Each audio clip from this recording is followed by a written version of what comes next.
بسم الله الرحمن يا نبي اللهم صل على سيدنا محمد اللهم صل على سيدنا محمد اللهم صل على سيدنا محمد اللهم صل على سيدنا محمد اللهم صل على سيدنا محمد اللهم صل على سيدنا محمد اللهم صل على سيدنا محمد اللهم صل على سيدنا محمد.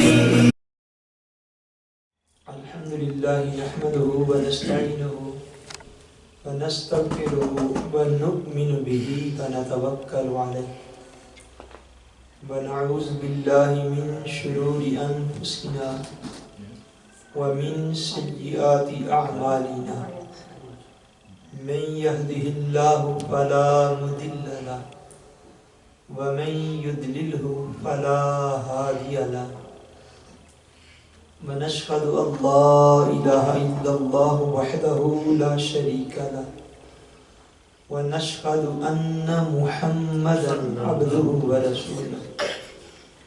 أما بعد أعوذ بالله من الشيطان الرجيم بسم الله الرحمن الرحيم.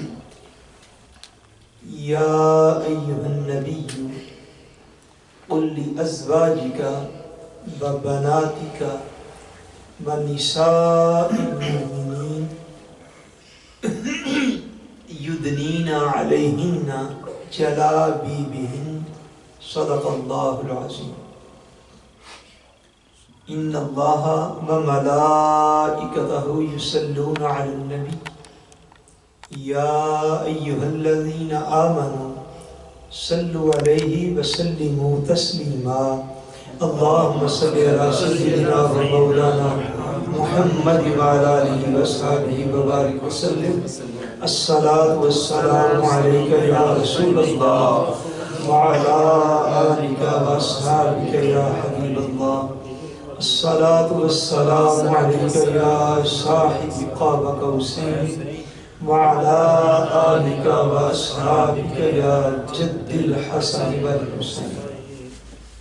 اللہ تبارک و تعالی وحدہ لا شریک کا بے پایاں فضل و کرم اور احسان و انعام ہے کہ جس نے باعث تخلیق کائنات رحمت للعالمین شافع روز جزا خاتم النبیین مظہر ذات و صفات حق تعالی حضور سیدنا محمد مصطفیٰ صلی اللہ علیہ وسلم کے مبارک وسیلہ سے ہم سب کو دولت ایمان عطا فرمائی. اللہ تبارک و تعالی کما حق ہو ہم اس دولت کی قدر کرنے کی توفیق عطا فرمائے. بحمد اللہ تعالی 10 روزہ محافل ذکر اہل بیت رسول صلی اللہ علیہ وسلم کے سلسلہ میں آج 30ویں محفل پاک ہے. اللہ کریم ان بابرکت محافل میں حاضر ہونے والے تمام مرد و خواتین کو اپنی جناب سے خاص رحمتیں عطا فرمائے اور حضور علیہ السلام کے اہل بیت کرام اور حضور کے صحابہ کرام کی روحانی توجہات سے تمام کے سینوں کو معمور فرمائے. آج کی گفتگو میں انشاءاللہ تبارک و تعالی واقعہ کربلا سے پہلے حضور نبی کریم صلی اللہ علیہ وسلم کے اہل بیت اطہار میں سے آپ کی باعزت اور محترم اور باعظمت صاحبزادیاں جو ہیں انشاءاللہ تبارک و تعالی آج ان کا ذکر خیر جو ہے وہ کیا جائے گا. اللہ تبارک و تعالی ہمیں ادب و احترام کے ساتھ ذکر پاک کرنے، سننے اور سمجھنے کی توفیق عطا فرمائے۔ حضور نبی کریم رؤوف الرحیم صلی اللہ علیہ وآلہ وسلم کو اللہ کریم نے 4 صاحبزادیاں عطا فرمائیں۔ کتنی صاحبزادیاں عطا فرمائیں؟ 4 صاحبزادیاں عطا فرمائیں۔ بعض مذہبی حلقوں میں اس بات پر جو ہے وہ کچھ اور نقطہ نظر بھی پیش کیا جاتا ہے، اور یہ خیال کیا جاتا ہے اور یہ کہا جاتا ہے کہ معاذ اللہ حضور علیہ السلام کی ایک ہی صاحبزادی تھی اور ایک ہی بیٹی تھی، جبکہ حقیقت یہ ہے قرآن مجید کا اسلوب اور تاریخ اسلام اور سیرت پاک کی کتب اور ہر مسلک کی اہم کتابیں،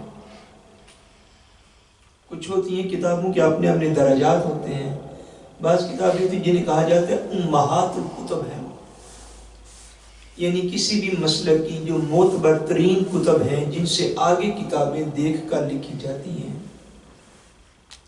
ان تمام تر کتب میں یہ بات بصراحت اور وضاحت کے ساتھ اور بھرپور ایکسپلینیشن کے ساتھ موجود ہے کہ آقا دو جہان نبی کریم صلی اللہ علیہ وسلم کو اللہ کریم نے 4 صاحبزادیاں عطا فرمائیں، جیسے کہ قرآن مجید فرقان حمید سے بھی اس کا اشارہ ملتا ہے، جو آیت پاک جو ہے وہ میں نے جس کا ایک حصہ جو ہے وہ تلاوت کیا۔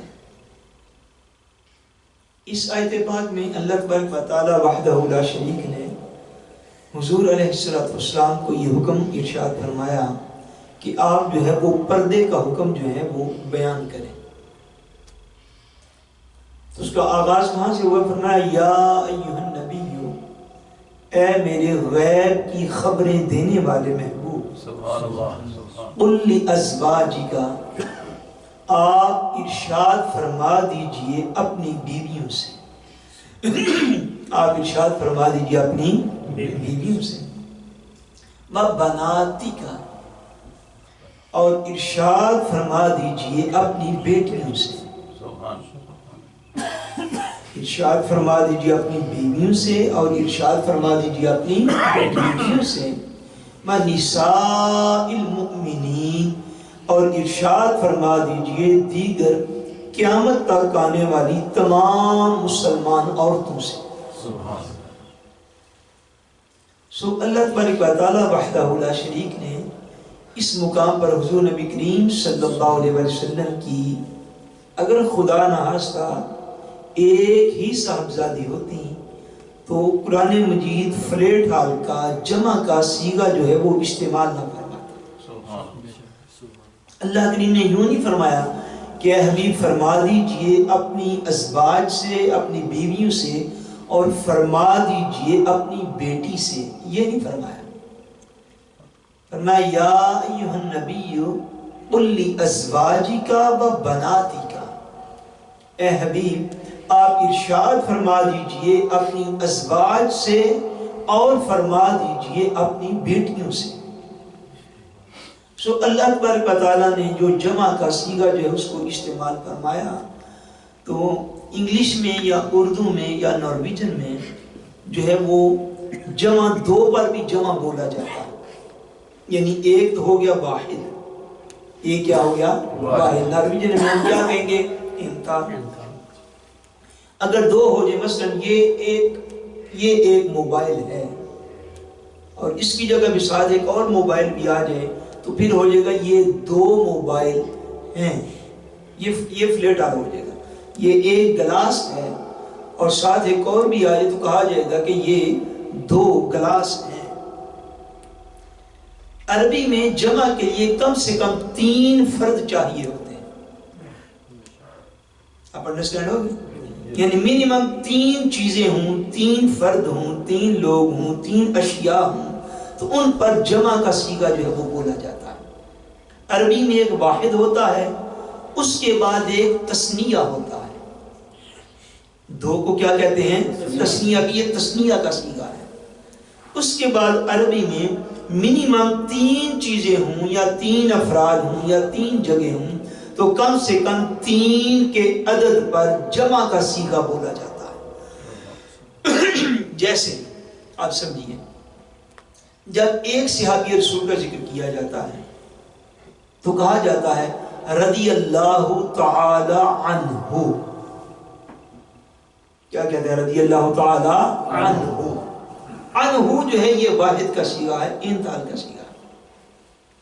جب 2 صحابہ کا ذکر کیا جائے، مثلا کس نے ذکر کیا؟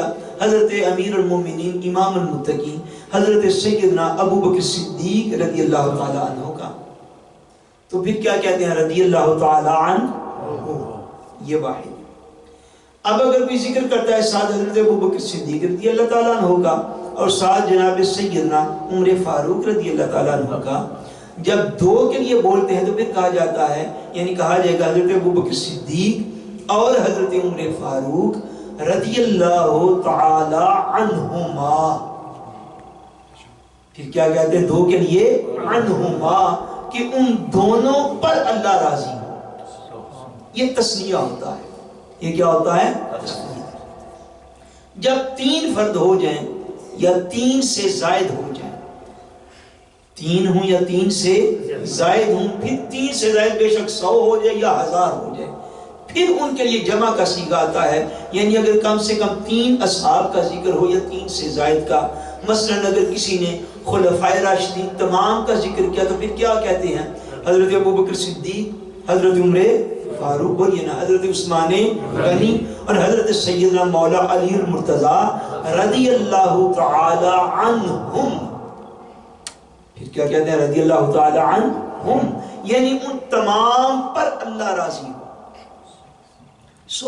جو جمع کا صیغہ ہے یہ عربی میں کم سے کم 3 کے لیے بولا جاتا ہے۔ اللہ تبارک و تعالی وحدہ لا شریک نے جو ارشاد فرمایا کہ حبیب آپ ارشاد فرما دیجئے اپنی بیویوں سے، یعنی بیویاں جو ہے وہ 3 ہیں یا 3 سے زائد ہیں۔ اسی طرح فرمایا بناتی کا، اور فرما دیجئے آپ اپنی بیٹیوں سے، یعنی بیٹیاں بھی منیمم 3 ہیں یا 3 سے زائد ہیں۔ یہ قرآن مجید سے دلیل ہے، اور قرآن مجید سارے دلائل سے بڑی دلیل ہے۔ حضور نبی کریم رؤوف الرحیم صلی اللہ علیہ وسلم کو اللہ کریم نے کتنی صاحبزادیاں عطا فرمائیں؟ 4 صاحبزادیاں۔ غالباً اگر مجھے سال ٹھیک یاد ہے تو ایک اور دلیل آپ کو عرض کرتا ہوں دور حاضر کی۔ 2012 میں حاضر تھا حرمین شریفین میں، حضور نبی کریم صلی اللہ علیہ وسلم کے مبارک قدمین میں، مدینہ طیبہ۔ غالباً عصر کی نماز تھی یا مغرب کی نماز، اس وقت میرے ذہن میں نہیں ہے، غور کروں گا تو پتہ چل جائے گا۔ بہرحال نماز کا ہم انتظار کر رہے تھے ریاض الجنہ کے پاس، جو پیچھے حصہ ہے نا جہاں سے آتے ہیں، یہاں پہ آپ کو پتہ ہے ونڈو کے اوپر لکھا ہوا ہے ہاذہ خوخۃ ابی بکر رضی اللہ تعالیٰ عنہ۔ حضرت ابو بکر صدیق رضی اللہ تعالیٰ عنہ کا وہ مکان مبارک تھا اس جگہ پہ جہاں پہ اب باب السلام ہے۔ باب السلام کے ساتھ جو اگلا ڈور ہے وہاں سے سیدھے آگے ہم بیٹھے ہوئے تھے، نماز کے انتظار کر رہے تھے، اذان ہو چکی ہوئی تھی۔ میرے ساتھ جو تھے ایک ایرانی زائر جو تھے، جو زیارت کرنے کے لیے آئے تھے، وہ ایرانی دوست ایک میرے ساتھ آ کے تو بیٹھ گئے۔ ان کے ہاتھ میں بک تھی جو کہ زیارات کے حوالے سے، عمرے کے حوالے سے، عمرہ کے مسائل کے حوالے سے کتاب موجود تھی۔ وہ بک میں نے ان سے نہ لے لی تھی، تو وہ فارسی زبان میں پیرشس میں تھی، کیونکہ تھوڑی بہت پیرشس سے بھی لگاؤ ہے، تو میں نے وہ کتاب ان سے لے لی۔ کتاب جو لی میں نے تو اس میں مجھے بڑی دلچسپی تھی کہ میں نکالوں جہاں پہ زیارات کا سیدھے ہے، زیارات کا پیج ہے جہاں پہ کہ جنت البقیع میں کون کون سی زیارات جو ہیں وہ موجود ہیں۔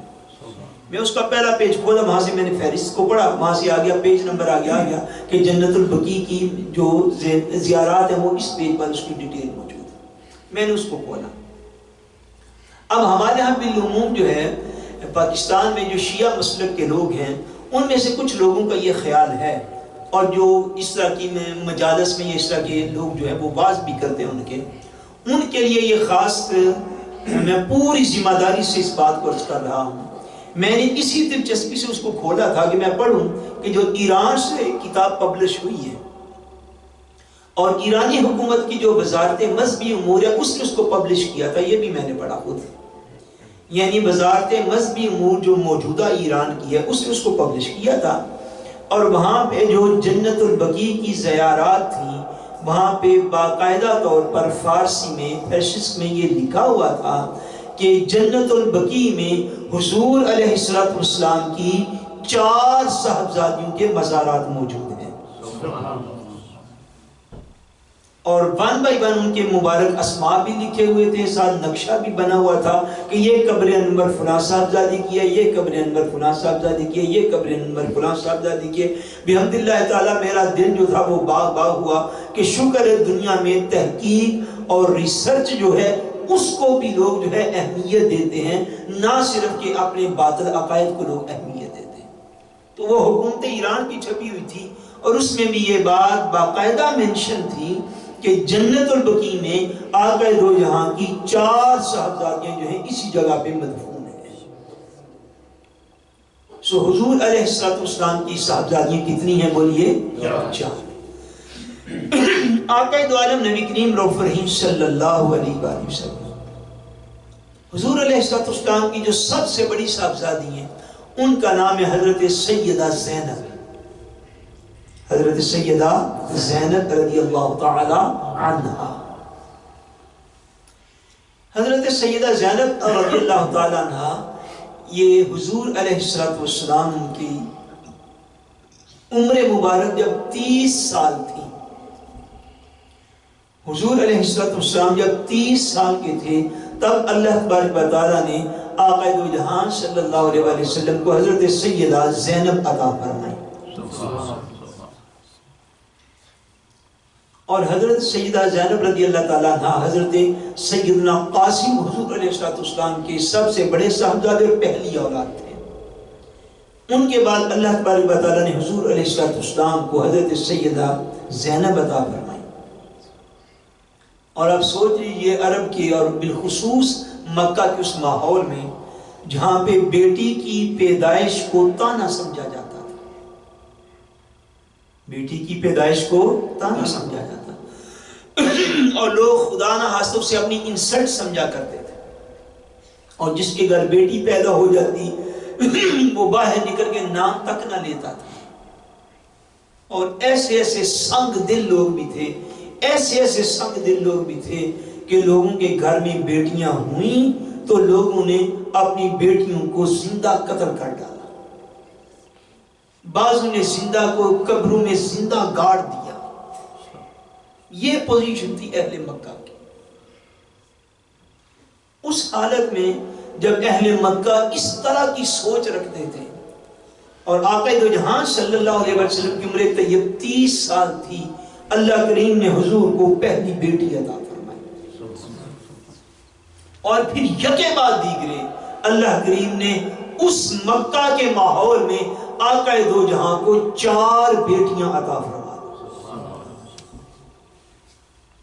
اور پھر اہل مکہ نے دیکھا ایسی تو نہیں حضور علیہ السلام کو جو تھے وہ حضور کی تعریفیں کرتے نہ تھکتے تھے حضور کے اعلان نبوت سے پہلے.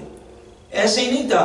حضور کا اخلاق کریمہ انہوں نے دیکھا تھا کہ کہاں یہ ماحول ہے کہ بیٹی پیدا ہو جائے تو لوگ طعنے دیتے ہیں, بیٹی پیدا ہو جائے باپ منہ چھپاتا پھرتا ہے, بیٹی پیدا ہو جائے ماں کو طلاق ملنے کا خدشہ ہوتا ہے. یہ سارے خدشات اس ماحول میں موجود تھے.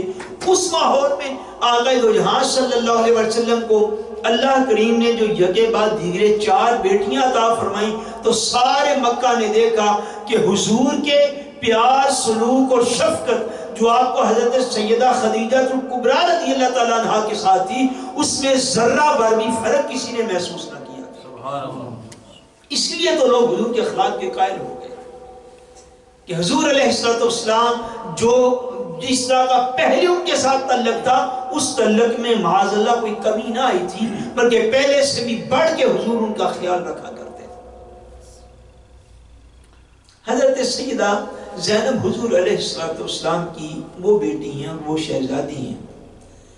کہ جب یہ اپنی عمر پاک اس حصے میں پہنچی جب کہ نکاح کیا جاتا ہے تو اللہ تبارک و تعالیٰ کے پیارے نبی نے ان کا نکاح جو تھا حضرت ابو العاص بن ربیع رضی اللہ تعالیٰ عنہ سے نکاح فرمایا. یہ بھی حضور کے داماد ہیں، اپنی کنیت سے معروف ہیں، ابو العاص. کیا نام بولیے؟ ابو العاص ابن ربیع. اور ان کا اصل نام جو ہے وہ سیرت نگاروں نے لفیظ لکھا ہے، لام فا یا اور ضا، جس کو اردو میں زوئیں کہتے ہیں، اور بعض نے فا کی بجائے قاف بھی لکھا ہے، لقیز بھی لکھا ہے. لیکن زیادہ تر سیرت نگاروں کا یہ خیال ہے کہ آپ کا اسم مبارک اصل لفیظ تھا، لیکن آپ معروف جو ہیں وہ اپنی کنیت کے ساتھ ہیں، ابو العاص کے ساتھ. اس کنیت کے ساتھ ابو العاص بن ربیع رضی اللہ تعالی عنہ، یہ حضور علیہ السلام کے داماد ہیں. حضرت ابو العاص بن ربیع جو ہیں یہ حضرت ام المومنین سیدہ طیبہ طاہرہ حضرت خدیجہ الکبریٰ رضی اللہ تعالی عنہا ان کی سگی بہن کے بیٹے ہیں. ان کی سگی بہن کے بیٹے ہیں، یعنی حضرت سیدہ طیبہ طاہرہ، حضرت سیدہ زینب رضی اللہ تعالی عنہا اور حضرت ابو العاص جو تھے وہ آپس میں خالہ زاد تھے. وہ آپس میں خالہ زاد تھے. سیرت نگاروں نے یہ بھی لکھا ہے کہ ام المومنین حضرت سیدہ خدیجہ الکبریٰ، بولیے رضی اللہ تعالی عنہا. جتنی دفعہ میں نام لے دو اتنی دفعہ بھی تو لینا، اتنی دفعہ ہی برکت ہوتی ہے. تو آداب کا جس نے خیال نہ رکھا تو پھر سننا ہے اتنا کام نہیں آتا. حضرت ام المومنین رضی اللہ تعالیٰ عنہ، آپ کی خواہش تھی اور آپ نے اپنی خواہش کا اظہار کیا حضور سے کہ میں چاہتی ہوں کہ اپنی بڑی بیٹی کا نکاح جو ہے اپنی بہن کے بیٹے کے ساتھ کر دوں. انہوں نے خواہش کا اظہار فرمایا اور آقا دو جہاں صلی اللہ علیہ وسلم نے ان کی خواہش کا احترام فرمایا اور حضور نے ان کا نکاح ان کے ساتھ کر دیا. جب حضور علیہ السلام نے اعلان نبوت فرمایا تو اعلان نبوت جب حضور علیہ السلام نے فرمایا اب اس کو تھوڑا سرچ کر لیا، ریسرچ کر تحقیق کر لیا کہ میں نے کیا حضور علیہ السلام نے جب یہ پیدا ہوئی تھی حضرت سیدہ زینب تو حضور پاک صلی اللہ علیہ وسلم کی عمر پاک جو تھی وہ 30 سال تھی، اور اعلان نبوت آپ نے کب کیا تھا؟ 40 سال کی عمر پاک میں. کب اعلان نبوت فرمایا؟ 40 سال کی عمر پاک میں. اور 40 سال کی عمر پاک میں جب حضور نے اعلان نبوت کیا تو اس وقت مورخین یہ کہتے ہیں، سیرت نگار یہ کہتے ہیں کہ حضرت سیدہ زینب رضی اللہ تعالیٰ عنہ کا نکاح جو تھا وہ ہو چکا ہوا تھا. بات کو سمجھیں؟ حضور علیہ السلام نے ان کا نکاح جو تھا وہ فرما دیا تھا. بہرحال جن دنوں میں آقا دو جہاں نے اعلان نبوت کیا حضرت ابو العاص رضی اللہ تعالیٰ عنہ شہر مکہ میں موجود نہ تھے، تجارت کے لیے کہیں باہر گئے ہوئے تھے. مکہ معظمہ کے اچھے بزنس مین لوگوں میں آپ کا شمار ہوتا تھا. جب وہ واپس آئے تو ان کو پتہ چلا کہ حضور علیہ السلام نے اعلان نبوت فرما دیا ہے اور اپنے نبی ہونے کا اعلان کر دیا. جو ہی آقا دو یہاں صلی اللہ علیہ وسلم نے اعلان نبوت فرمایا تو حضور علیہ السلام کی چاروں صاحبزادیاں اور آپ کی اس وقت ایک ہی زوجہ تھی ام المومنین سیدہ خدیجہ الکبریٰ رضی اللہ تعالیٰ عنہ، یہ سارے لوگ حضور پر اسی وقت ایمان لے آئے تھے. اسی وقت ایمان لے مومن ہو گئے. اب وقت جو ہے وہ گزرتا رہا. اس وقت تک حضور علیہ السلام پر یہ حکم نازل نہیں ہوا تھا کہ غیر مسلم اور مسلمان کی شادی نہیں ہو سکتی. احکام تو آپ کو پتہ ہے 23 سال تک نازل ہوتے رہے. بہرحال جب جوں آقا دو جہاں صلی اللہ علیہ وسلم کی نبوت کے چرچے بڑے شہر مکہ میں جوں چرچا بڑھتا جاتا تھا، مخالفین ویسے زیادہ جو ہے وہ حضور علیہ السلام کو تنگ کیا کرتے تھے اور حضور علیہ السلام کی مخالفت اتنی بڑھتی چلی جاتی تھی. شہر مکہ کے جو رئیس تھے اور حضور علیہ السلام کے جو مخالف تھے انہوں نے باقاعدہ جس کو کہتے ہیں نا پنجابی جنہوں سے کہتے ہیں وہ پریا پا دیتی حضرت ابو العاص رضی اللہ تعالیٰ عنہ دینا، انہوں نے باقاعدہ وفد لے کر گئے اور حضرت ابو العاص رضی اللہ تعالیٰ عنہ کو انہوں نے گھیر لیا اور اس بات کے اوپر آپ کو جو تھا وہ مجبور کرنے لگے کہ آپ اس طرح کریں کہ معاذ اللہ حضور علیہ السلام کو دکھ پہنچانے کی خاطر، تکلیف پہنچانے کی خاطر حضور کی بیٹی کو طلاق دے دیں۔ اور جواباً انہوں نے پیشکش کیا کہ پیشکش یہ کرتے کہ آپ معاذ اللہ حضور علیہ السلام کی بیٹی کو ان کے گھر بھیج دیں تو آپ مکہ کی جس عورت اور جس لڑکی کے اوپر ہاتھ رکھیں گے ہم وہ آپ کے نکاح کے لیے دے دیں گے۔ یہ لالچ بھی ساتھ دیتے تھے اور ساتھ حضرت ابو العاص پر پورا خاندانی پریشر بھی ڈالتے تھے۔ حضرت ابو العاص رضی اللہ تعالیٰ عنہ کو اللہ کریم نے یہ توفیق عطا فرمائی کہ حضرت ابو العاص رضی اللہ تعالیٰ عنہ نے اس معاملے میں اہل مکہ کی بات کو ماننے سے انکار کر دیا۔ انہوں نے فرمایا سارے مکے کی لڑکیاں بھی مجھے اگر کوئی بندہ لا دے تو میں حضور علیہ السلام کو یہ دکھ نہیں پہنچاؤں گا، میں یہ تکلیف حضور کو نہیں پہنچاؤں گا۔ انہوں نے حضور علیہ السلام کی بیٹی کو اپنے نکاح میں رکھا اور ان کے اس امر کی آقا دو جہاں صلی اللہ علیہ وسلم نے ایک موقع پر تعریف بھی فرمائی تھی اور آپ نے حضرت ابو العاص رضی اللہ تعالیٰ عنہ کی دامادی کی تعریف کی، فرمایا وہ میرا اچھا داماد ہے۔ ایک موقع آیا مدنی زندگی کے اندر۔ بہرحال حضرت ابو العاص رضی اللہ تعالیٰ عنہ نے جو ہے وہ طلاق نہیں دی۔ وقت جو ہے وہ گزرتا رہا حتیٰ کہ وہ وقت آ گیا جب آقا دو جہاں صلی اللہ علیہ وسلم ہجرت کر کے مکہ معظمہ سے مدینہ طیبہ میں چلے گئے۔ 2 سال بھی گزرے تھے شہر مدینہ میں حضور کو ہجرت فرمائے ہوئے کہ اللہ تبارک و تعالیٰ کے پیارے نبی صلی اللہ علیہ وسلم کو اسلام اور کفر کے درمیان پہلا معرکہ یعنی جنگ بدر جو تھی وہ حضور علیہ السلام نے لڑی۔ جنگ بدر میں جو لوگ آئے تھے اہل مکہ کی طرف سے لڑنے کے لیے ان میں جناب ابو العاص موجود تھے، اور سامنے آقا دو جہاں صلی اللہ علیہ وسلم کا لشکر تھا۔ جنگ ہوئی۔ اس وقت تک حضرت سیدہ زینب رضی اللہ تعالیٰ عنہ وہ بھی شہر مکہ میں تھی اور اپنے خامد کے پاس تھی اور نبی کریم صلی اللہ علیہ وسلم نے تب تک ان کو ہجرت کا حکم بھی نہیں فرمایا۔ وہ گھر میں پیچھے مکہ میں تھی، حضرت ابو العاص کے گھر میں۔ حضرت ابو العاص رضی اللہ تعالیٰ عنہ آپ نے اس وقت تک بھی ایمان قبول نہیں کیا ہوا تھا، آپ کفار کے لشکر میں شامل تھے جو بدر کی جنگ لڑنے کے لیے وہاں پہ آیا۔ جنگ ہوئی، اللہ تبارک و تعالیٰ نے اپنے حبیب کو فتح مبین عطا فرما دی۔ اب جو جنگ بدر کے قیدی تھے ان میں جناب ابو العاص قید ہو گئے۔ جو قیدی پکڑے گئے، کچھ لوگ تو بھاگ گئے، کچھ کو مسلمانوں نے قید کر لیا۔ وہ جو پرسنر تھے، وار پرسنر، وہ جو جنگی قیدی تھے ان میں جناب ابو العاص جو ہیں وہ بھی ان کے اندر موجود تھے۔ قیدیوں کو شہر مدینہ جو ہے وہ لے کر آگے صحابہ کرام، آپ کو پتہ ہے کم و بیش 90 کلومیٹر کا میرے خیال میں فاصلہ ہے مدینہ منورہ سے بدر کے میدان کا۔ بہرحال وہ بدر کے میدان سے لے آئے قیدیوں کو شہر مدینہ میں لے آئے۔ حضور نبی کریم صلی اللہ علیہ وسلم نے جو قیدیوں کا بالآخر فیصلہ فرمایا وہ فیصلہ یہ تھا کہ ہر قیدی جتنا فدیہ ادا کر سکتا ہو اتنا فدیہ دے، اور وہ فدیہ دے کر تو جو تھے ان کو آزاد کر دیا جاتا تھا۔ فدیہ وہ رقم جو وہ قیدی ادا کرتے اور رقم ادا کر کے آزاد ہو جاتے۔ فدیہ جو تھا وہ ایک جیسا ایکول نہ تھا، بلکہ ہر شخص کی جتنی مالی استطاعت تھی اس کے مطابق اس سے فدیہ لیا گیا۔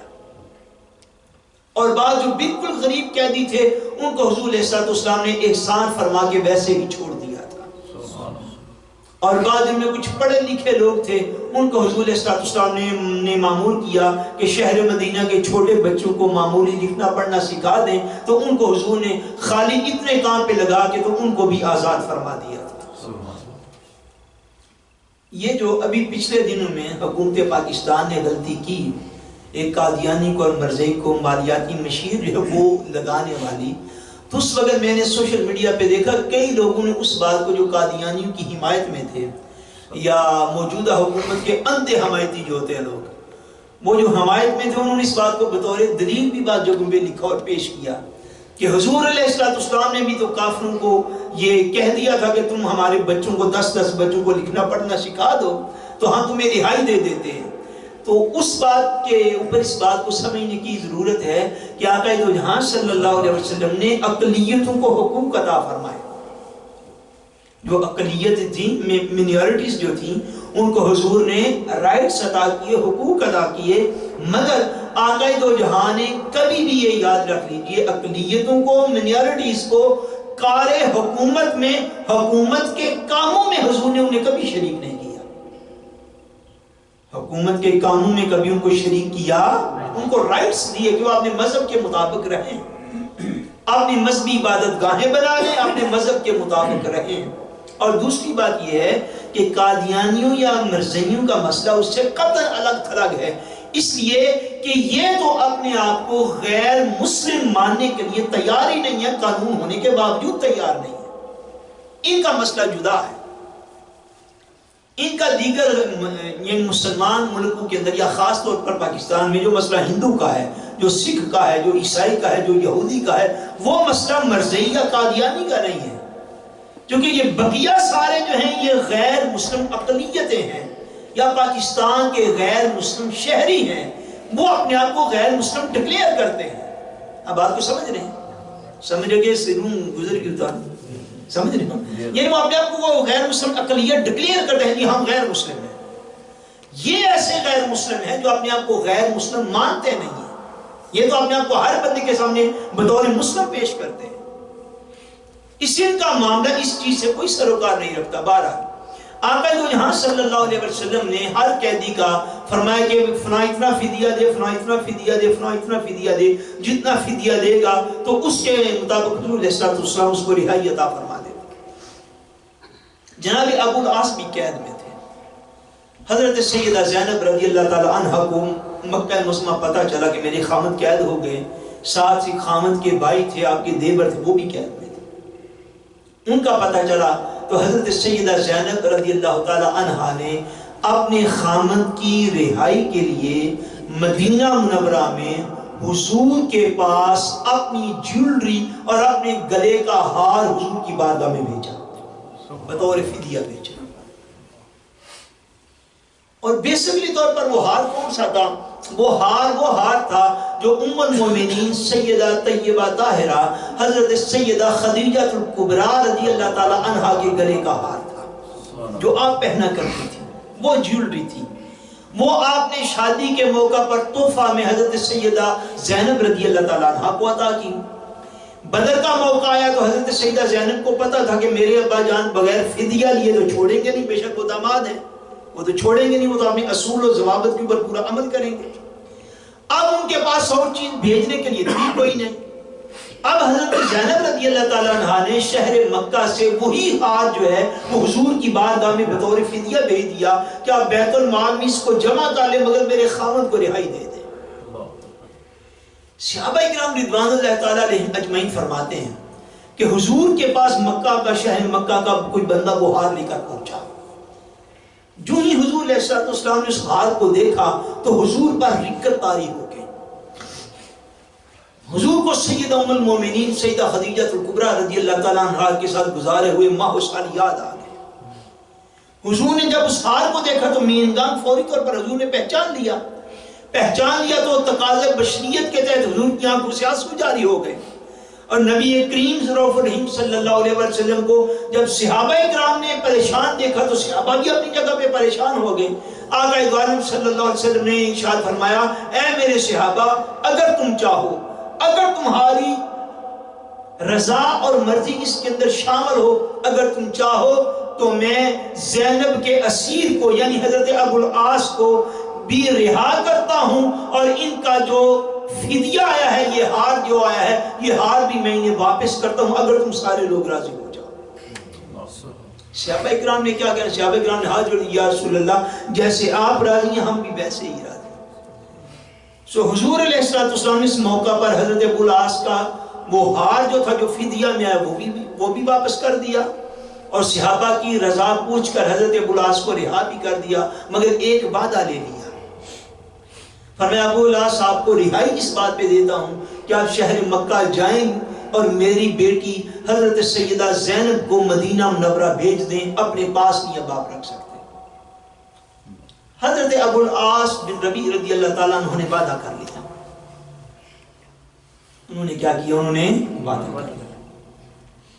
آقا دو جہاں صلی اللہ علیہ وسلم نے حضرت زید بن حارثہ رضی اللہ تعالیٰ عنہ کو اور حضرت ابو خثیمہ رضی اللہ تعالیٰ عنہ ان دونوں صحابہ کو ان کے ساتھ بھیجا اور فرمایا کہ آپ ان کے ساتھ جائیں، یہ شہر مکہ سے حضرت زینب کو آپ کے حوالے کریں گے، آپ انہیں لے کے مدینہ طیبہ میں جو ہے وہ واپس آ جائیں۔ اور جہاں پہ مسجد عائشہ صدیقہ رضی اللہ تعالیٰ عنہ ہے نا، سب نے زیارت کی، لیکن بار بار زیارت عطا فرمائے، جس کو تنعیم کہتے ہیں۔ تنعیم کے ساتھ جو وادی ہے، حضور نے اس وادی کا فرمایا۔ حضرت زید بن حارثہ کو فرمایا کہ آپ لوگوں نے وہاں پہ کھڑے رہنا ہے، تنعیم کے ساتھ جو وادی ہے، یہ شہر میں جائیں گے اور جا کے حضرت زینب رضی اللہ تعالیٰ عنہ کو لے آئیں گے، تو آپ ان کو لے کے شہر مدینہ طیبہ میں آ جائیں۔ دو صحابہ کی ڈیوٹی حضور نے لگا دی۔ حضرت ابو العاص گئے، آپ نے اپنا وعدہ نہیں تو توڑا، بڑے شریف النفس آدمی تھے، آپ نے وعدہ نہیں توڑا۔ حضرت سیدہ زینب رضی اللہ تعالیٰ عنہ کو اپنے بھائی کے ساتھ مکہ مکرمہ سے بھیجا اور فرمایا کہ اس جگہ پر فلاں فلاں بندے جو کھڑے ہیں ان کے حوالے کو کھاراؤ، تاکہ یہ اپنے ابا جان حضور رحمت عالم صلی اللہ علیہ وسلم کے پاس شہر مدینہ میں پہنچ جائیں، چونکہ میں وعدہ کر رہا ہوں۔ اب جب وہ لے کر نکلے، مکہ والے تازہ چونکہ بدر کا صدمہ تھا انہیں کہ بدر کے اندر ان کے بڑے بڑے سردار قتل ہو گئے تھے، اب وہ جو لے کر حضرت ابو العاص کے بھائی حضرت زینب کو لے کر باہر نکلے تو مکہ والوں نے اس میں اپنی انسلٹ فیل کی کہ دن دہاڑے حضور کی بیٹی یہاں سے آرام سے ہجرت کر کے مدینہ چلی جائے۔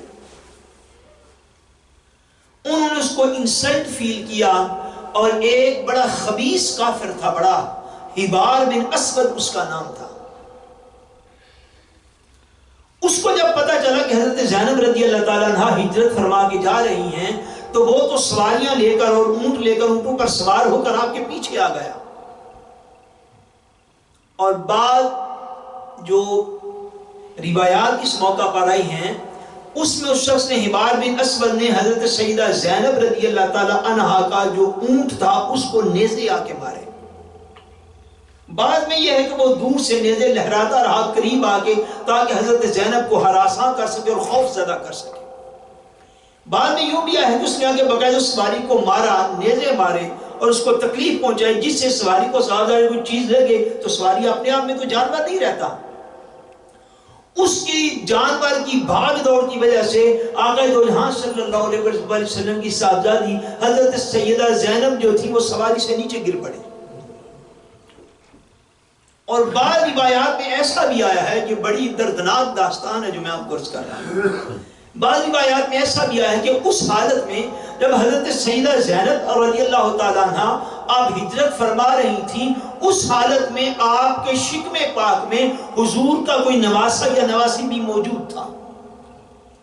جب آپ سواری سے نیچے گری تو اس گرنے کی وجہ سے آپ کی پریگننسی کی کیفیت ختم ہو گئی، شدید ترین تکلیف آپ نے اٹھائی، اور اس شدت تکلیف میں حضرت سیدہ زینب رضی اللہ تعالیٰ عنہ نے ہجرت کا ثواب پایا اور مکہ معظمہ سے مدینہ منورہ حضور علیہ السلام کی بارگاہ اقدس میں حاضر ہو گئی۔ اس کیفیت کے اندر آج 1400 سال گزرنے کے بعد، 1450 سال گزرنے کے بعد جتنے لوگ حضور علیہ السلام کا کلمہ پڑھنے والے یہاں پہ بیٹھے ہیں یا کل کو یہ بات سنے، پوری توجہ کے ساتھ ان باتوں کو سنا کریں کہ یہ دین یہاں تک میرے اور آپ تک ایسے پلیٹ میں رکھ کے تاریخ کے کسی حصے میں بھی یہ دین نہیں پہنچا ہے۔ یہ ایسا نہیں تھا کہ بڑے آسانی سے انہوں نے حضور علیہ السلام کی اولاد کے گلے میں انہوں نے پھولوں کے ہار ڈالے تو دین آرام سے مکہ سے مدینہ پہنچ گیا اور مدینہ سے پنجاب کے علاقے تک آ پہنچا تھا، ایسا نہیں ہوا۔ اس دین کے لیے آقا دو جہاں صلی اللہ علیہ وسلم نے نہ صرف خود حضور علیہ السلام نے ایک موقع پر ارشاد فرمایا اس کائنات میں ہر نبی کو ستایا گیا ہے، مگر جتنا مجھے ستایا گیا اس کائنات میں اور کسی کو اتنا ستایا نہیں گیا۔ حضور علیہ السلام کی بیٹیوں نے جو صدمے دیکھے دین اسلام کے لیے وہ بندہ بات زبان سے کر نہیں سکتا. کائنات میں اللہ کو جس کے ساتھ سب سے زیادہ پیار تھا وہ اللہ کے حبیب کی وہ اولاد تھی. حضور علیہ السلام کی بیٹیوں نے ہجرتیں کی ہیں. اب وقت نہیں ورنہ حضرت رقیہ نے ہجرت فرمائی ہے شہر حبشہ کی طرف، پھر شہر مدینہ کی طرف. ہجرت کی تکلیفیں اٹھائی ہیں، سارا کچھ چھوڑا ہے اللہ تبارک و تعالیٰ کے دین کے لیے، اللہ کی رضا کے لیے. اور ہماری حالت کیا ہے؟ ہماری حالت یہ ہے کہ ہم ساری عمر مساجد میں آنے والے، ساری عمر مساجد میں بیٹھنے والے، ہم یہ سارے واقعات سن کر بھی ہماری حالت یہ ہے کہ ابھی محفل ختم ہو دل چے ایتھی دو بندے جڑے لنگر تو لڑ گئے تھے، اللہ اللہ دے خیر صلاح ہو جائے. یہ ہماری تربیت ہوئی ہے ساری عمر مساجد میں آنے کے بعد. ہمیں خبر نہیں اسلام کس قربانی کا نام ہے. خدا نہ خواستہ یہ جتنی بڑی قربانی کی میں بات کر رہا ہوں، یہ روایات کے اندر یہ باتیں موجود ہیں.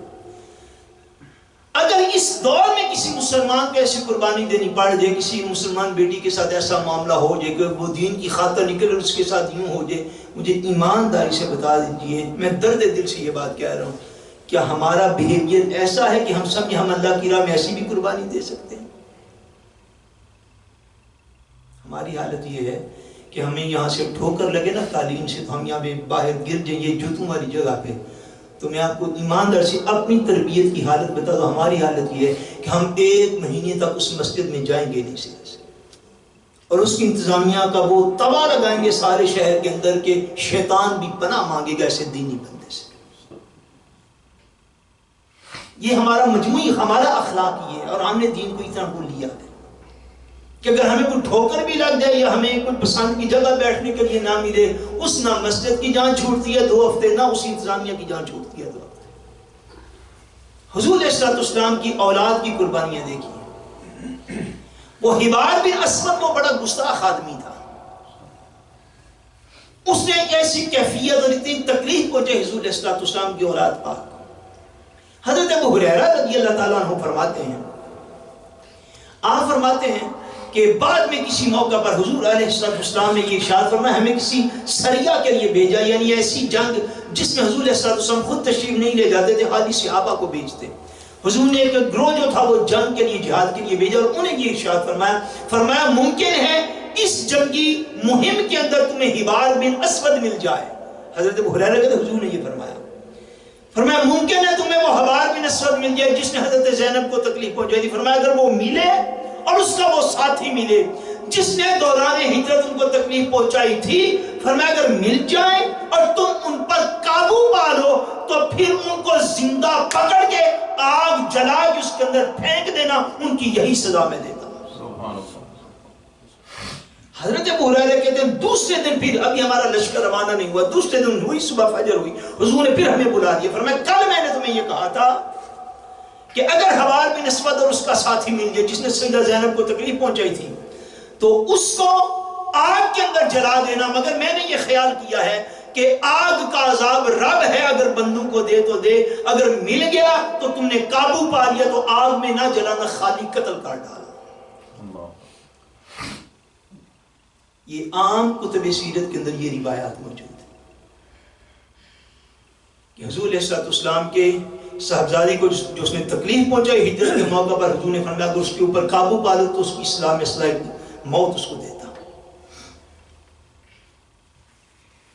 ہمارے ہاں عجیب معاملہ چلا ہوا ہے بھائی، جس کیفیت میں یہ حالت ہو جائے کہ لوگ بیٹیوں کا احترام بھول جائیں اور خواتین کا احترام بھول جائیں اور ان کو یہ بھی خبر نہ رہے کہ ان کا احترام کرنا ہے یا نہیں کرنا، تو اس حالت میں ایسی سزائیں ہی جو ہے وہ دی جاتی ہیں اور دی جانی چاہیے. ہماری حالت یہ ہے، میں نے علماء کرام کی ایک مجلس تھی، اس میں بھی عرض کیا کہ وہ ہمارے ہیں بڑا واقعہ مشہور ہے جو سیرت پاک کی کتب میں یقیناً ہوگا، مجھے اس سے انکار نہیں ہے، پر مجھے ملا بھی نہیں ہے، میں نے بڑی کوشش کر ڈالی، یہ بھی آپ کو صحیح بات بتا رہا ہوں. وہ ایک بڑا واقعہ مشہور اور پاپولر جو وہ کیا جاتا ہے اور اس طرح کی موقعوں پہ سنایا جاتا ہے کہ وہ ایک مائی تھی اور وہ معاذ حضور پر کوڑا پھینکتی تھی تو حضور علیہ السلام نے تو اسے مار کیے رکھا. یہاں پر میری کتاب پڑھی ہوئی سیرت پاک، اس کو لکھنے سے پہلے میں نے موجودہ دور کی سیرت کی جتنی بھی کتابیں میں نے وہ پڑھ ڈالی، اردو زبان کے اندر جتنی بھی ہیں، اور وہ ساری جو ہیں اردو زبان میں موجودہ کتابیں وہ پہلے ائمہ کی عربی کتب سے وہ لیے گئے لکھی گئی ہیں، صاحب ظاہر ہے۔ میں نے اردو کی سیرت کی جتنی کتابیں پڑھی ہیں، میں نے کسی کتاب کے اندر وہ واقعہ نہیں پڑھا، بلکہ علماء کی ایک محفل تھی، میں نے اس میں عرض بھی کیا اگر کسی کو کوئی ریفرنس مل جائے تو وہ ریفرنس پلیز مجھے ضرور دے، میں وہ پڑھنا چاہتا ہوں۔ اور اس محفل میں جتنے بھی علماء بیٹھے ہوئے تھے ان میں سے بھی کسی ایک نے کبھی کسی کتاب میں اس واقعہ کو نہیں پڑھا۔ اور ہماری حالت یہ ہے کہ ہم مکہ معظمہ جائیں تو وہ باہر محل ہے نا، مروہ سے باہر نکلے تو خاتم الحرمین شریفین کا بہت بڑا محل، اس کے اوپر کوئی 2 ونڈوز ہیں۔ اچھا لوگ بڑے بادشاہ لوگ ہیں، وہ کہتے ہیں جی اے جڑی ونڈو نے نا اے اس جگہ تو نا ونڈو رکھی نا ایتھوں مائی کوڑا سٹدی ہوندی سی، ساڈے لوکاں دا کوئی حساب نہ۔ یعنی جو مستند کتب میں بھی جو روایت موجود نہیں ہے نا، ہمارے لوگوں کو یہ بھی پتہ ہوتا ہے کہ یہ وہ جگہ جہاں سے وہ مائی کوڑا پھینکا کرتی تھی۔ آپ اس طرح کا خیال، یہ واقعات میں دوبارہ عرض کروں مجھے اسی نکال دی، یقیناً شاید کسی کتاب میں ہوگا، لیکن معتبر کتب جتنی ہیں سیرت کے موضوع پر ان میں سے تو کسی کے اندر یہ واقعہ جو ہے یہ موجود نہیں ہے۔ اب اس موقع پر جو کوئی بندہ، خاص طور پر یہ بات میں آپ کو اس لیے کر رہا ہوں، جب کوئی بندہ معاذاللہ توہین رسالت کرتا ہے تو اس کے جواب میں جتنا لبرل طبقہ ہے، سیکولر طبقہ ہے اور دین کو بیچنے والے ملا ہیں جتنے، وہ سارے وہ مائی والا واقعہ سنا رہے ہوتے ہیں۔ بھائی یہ بھی واقعہ میں سیرت پاک سے پڑھ کے آپ کو عرض کر رہا ہوں، اس نے توہین کی حضرت زینب کی، میرے مصطفیٰ نے فرمایا اس کا سر اتار دینا اگر تمہارا اس کے اوپر کنٹرول ہو جائے۔ یہ بھی سیرت ہے، اس کو بھی ساتھ بیان کر دو، یہ کون سا کتابوں میں باتیں نہیں۔ آپ نے اتنا ہلکا لیا ہوا ہے توہین رسالت کو، اتنا لائٹ لیا ہوا ہے۔ بھائی اگر کوئی اشارہ توڑ دے، اشارہ توڑنا تو جرم ہو اسلامی ملک کے اندر، پاکستان میں ریڈ لائٹ کراس کرے جرم نہیں ہے؟ بولیے جرم۔ کوئی بندہ 100 روپیہ رشوت لے لے وہ تو جرم ہو ملک کے اندر۔ بھائی ہر جرم پر آپ چیختے ہیں یہ غیر قانونی کام ہو گیا، یہ غیر قانونی کام ہو گیا۔ میں اسلامی ملکوں کی بات کر رہا ہوں جہاں پہ ریڈ لائٹ توڑنا تو جرم ہو اور توہین رسالت وہاں پہ جرم ہی نہ سمجھا جائے، اور بتانے کے لیے لوگوں کو وہ باتیں، لوگ بھی ممبروں پہ بیٹھ کے اللہ کا نام لے کے شروع ہو جاتے ہیں اپنے اپنے مقاصد کو پورا کرنے کے لیے۔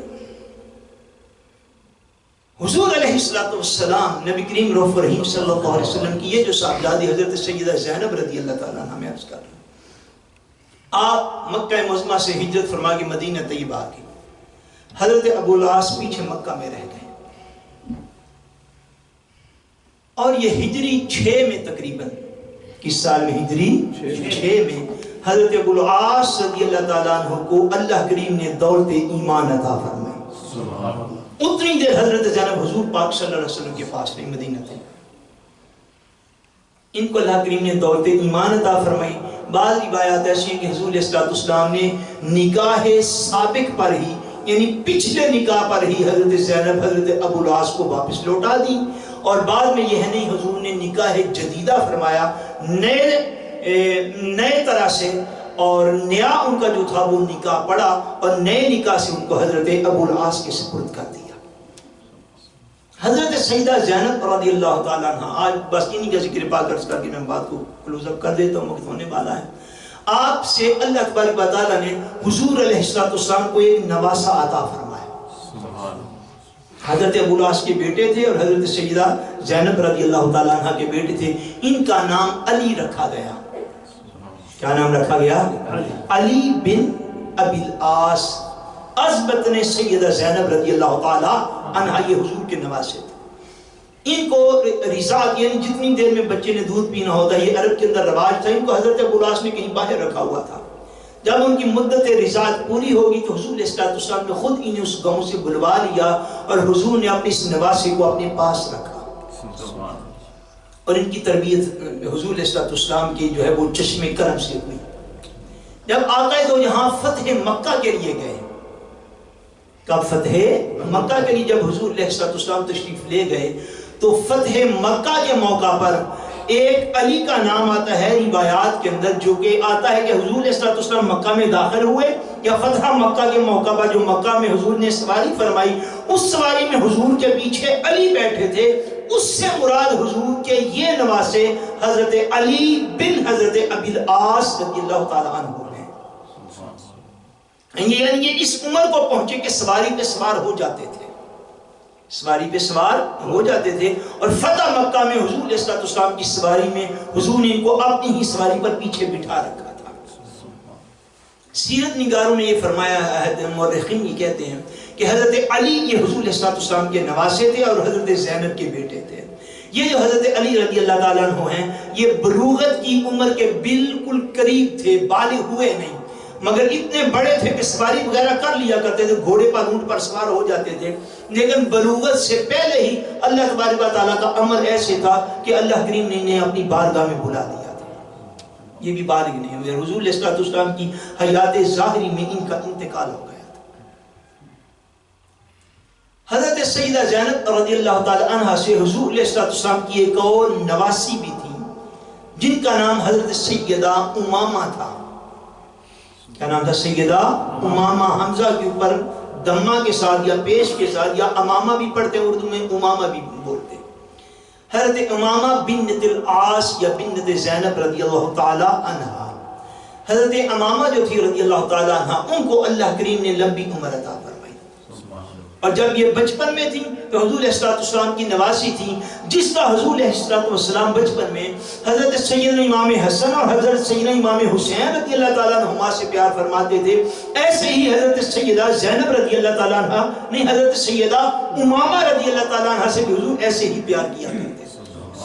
صحابہ کرام فرماتے کہ ہم نے دیکھا حضور علیہ السلام ایک مرتبہ حضور نماز ادا فرما رہے ہیں تو حالت نماز میں حضور نے حضرت امامہ کو ساتھ اٹھایا بھی ہوا ہے، اور پھر جب حضور رکوع جانے لگے تو حضور نے انہیں نیچے زمین پر کھڑا کر کے حضور نے رکوع اور سجود مکمل کر لیے، سجدے سے اٹھنے لگے تو دیکھا کہ حضرت امامہ پھر حضور کے کندھوں پر سوار ہو گئے، تو حضور نے انہیں اتارا نہیں، آقا دو عالم نے اسی طرح حالت قیام میں حضور نے اپنے قیام کو مکمل فرما لیا۔ جب رکوع میں جانے لگے پھر ہاتھ کا سہارا دیا تو حضرت امامہ کو نیچے اتار دیا۔